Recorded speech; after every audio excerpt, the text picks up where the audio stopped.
Hey, what's going on, everybody? I am your host, Connoisseur of Nothing, expert and unopinionated on most. And today, got an update. Today is Monday, June 21st, the day after Father's Day. Hope everybody had a good Father's Day. I was actually, kind of happy to see a lot of people out celebrating Father's Day. Usually, fathers get the short end of the stick. So it was good to see restaurants packed out, long lines. Motherfuckers just standing in the sun, beating on their neck, being uncomfortable, all to make Dad's Day a happy day. Happy day as possible. That's great to see. So, got an update here. New addition to the family. May come as a surprise, maybe not. But it's something I've been wanting to share with y'all for a long time. Like I said, new addition to the family, people. And here it goes. Boom. No, it's not a baby. Not in the traditional context of what a baby is. And this is the Canik TP9SC with the Shield RMSC sitting right there on the top. I just went ahead and picked this up. What was that? Friday? Yes, sir. Friday. Picked it up Friday after I got off of work. I had been seeing it in my local gun shop. They put up pictures anytime they get a new shipment in. And they had put up a picture of this on, I think, like last Tuesday. And I seen it. I'm like, I've been wanting one. It's a reasonable price. Should I get it? I don't need it, but I want it. And I've been wanting it. Initially, this came out around the same time as the Hellcat came out. And I really wanted it because my favorite carry gun is my Canik TP9. My Canik TP9 SF Elite, which I have right here. It's the bigger version of it. Same color, same rear blade on the trigger, same trigger safety, same everything. Just doesn't have an optics cut. Sights are a little different, but same gun, a little bit bigger in some ways, a little bit smaller in others actually. So Friday was as soon as I was able to get off work early enough to make it to my gun shop in time before they start processing background checks. So I got it, finally. Now, I've gone shooting with it one time. I took it out shooting Saturday.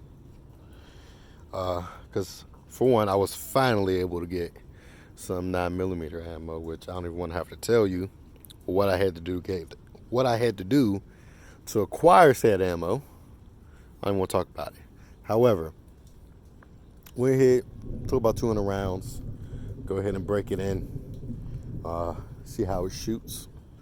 Make sure the red dots are on point. Make sure the sights are on point.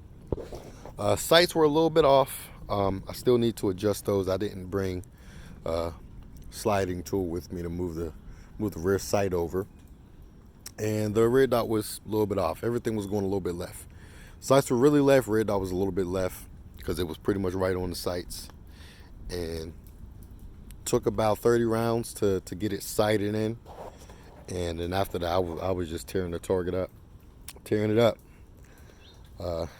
People were coming up to the gun. I go to a public range here in PA. We got state ranges, so I don't got to pay, an hourly fee just to go shooting. So went ahead. As I was shooting, some guys were pulling up. I was like, damn, that motherfucker could shoot. I could hear him because I had my Ear Pro in. I got them Howard lights where it amplifies the sound, so I was able to hear them. And I was tearing it up. I was a little bit unsure of how it would be going from using iron sights all the time to now using a red dot. And the iron sights also being there, maybe getting in the way, maybe distracting. It is still a little bit. Sometimes my eyes aren't completely focused on the red dot initially whenever I present the weapon.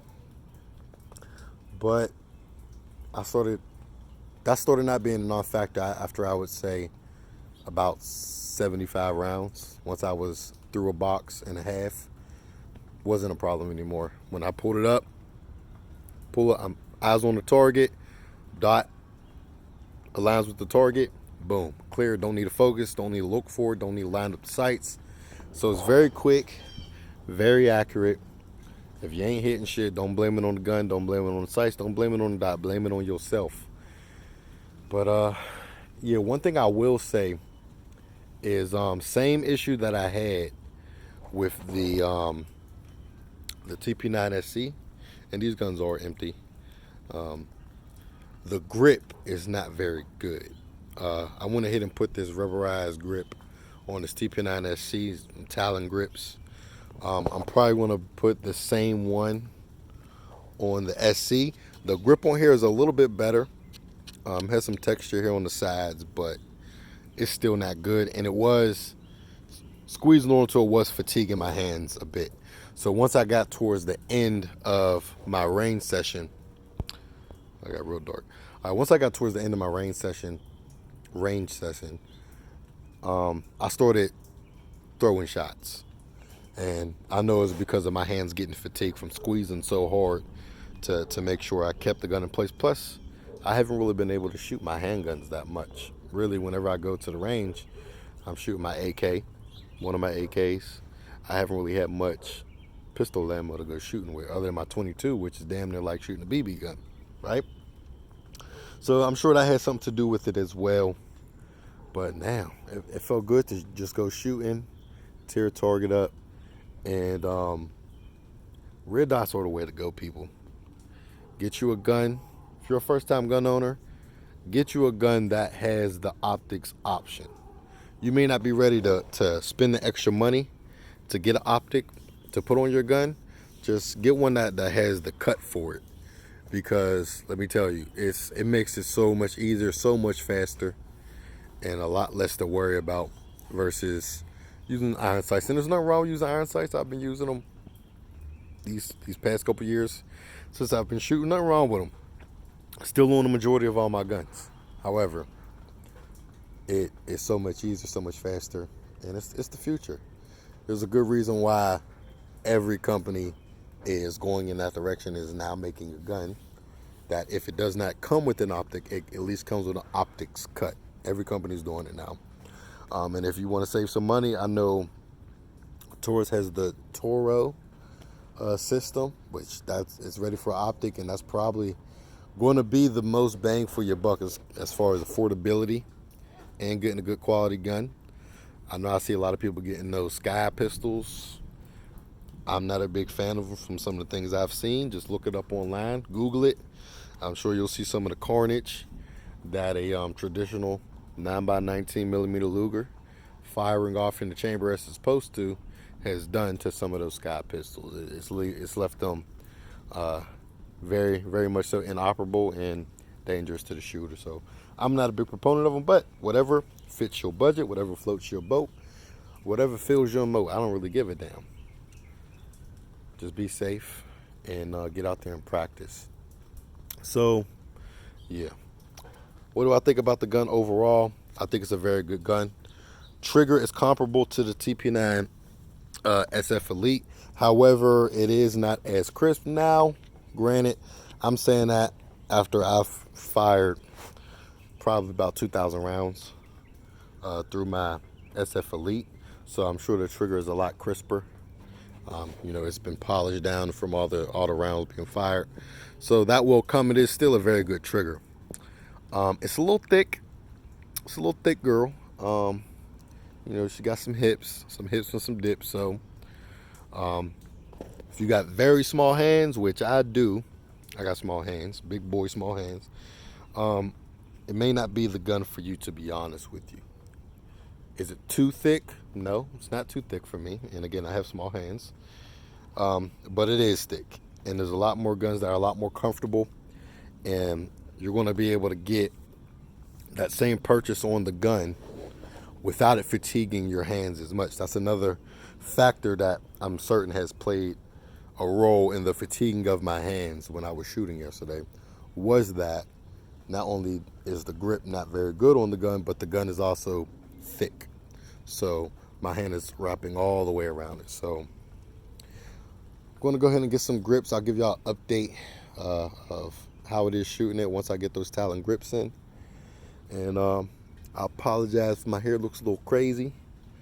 And my backyard looks a little crazy. I'm in the middle of doing a project here.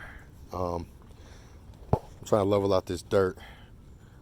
Did some of it yesterday, put some of this weed killer down, or this weed barrier down. And going to get some more rocks. Make a nice little rock bed out here, make a nice little fire pit, do a smokeless fire pit, so that we can enjoy our summer evenings and our summer nights, and also once we get into the fall and maybe even the colder months. You know, it's gonna look nice out here, so people want to spend time out here. I like being outside. But if you have any questions, go ahead, comment down below. Remember, follow me on Instagram at SuperiorMan2208. Also, you can check my podcast. I'm on Spotify, I'm on Anchor, I'm on Google Podcasts, Overcast, and that's all I can remember right now.